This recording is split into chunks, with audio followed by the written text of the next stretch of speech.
बस यही एक वादा निभाऊंगा मैं, तुझे भूल कर भी ना भूल पाऊंगा मैं। बस यही एक वादा निभाऊंगा मैं, मिटा दूंगा खुद को जहां से, लेकिन तेरा नाम इस दिल से ना मिटा पाऊंगा मैं, ना मिटा पाऊंगा मैं। हो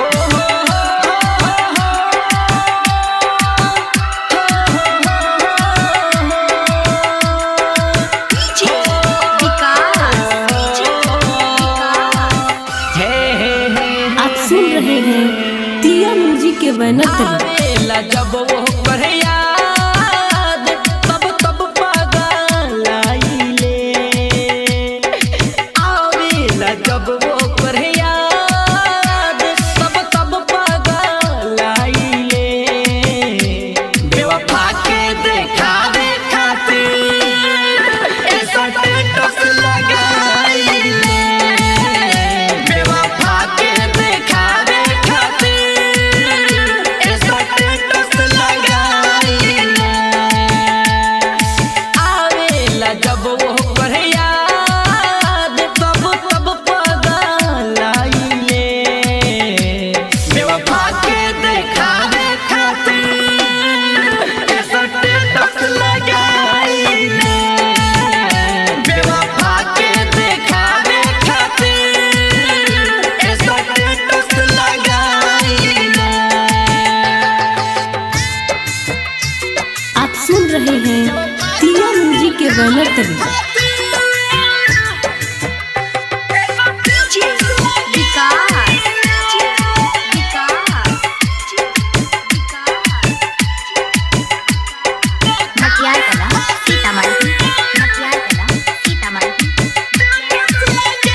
पर है दिल से भरोसा, उहे भइल दागबाज,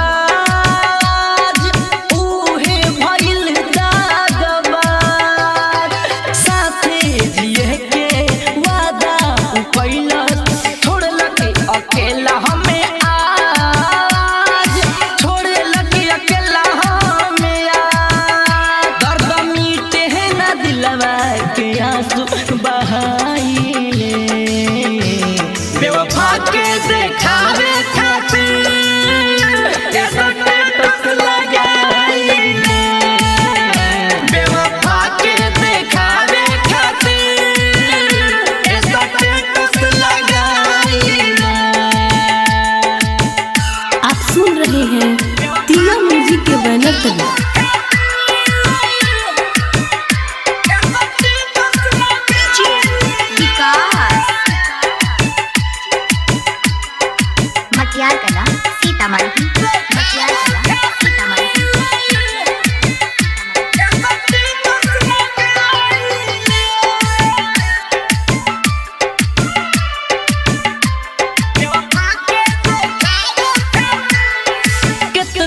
मिटाई मिटना ही बहावे, दिल पर लिखल वो करना,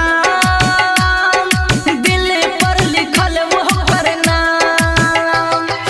गौरी है मनता के कहीं मुँह से कहना, प्यारों में भैनी नकाम, प्यारों में भैनी नकाम। राजा विकास नरेश से विपतिया सुनाई।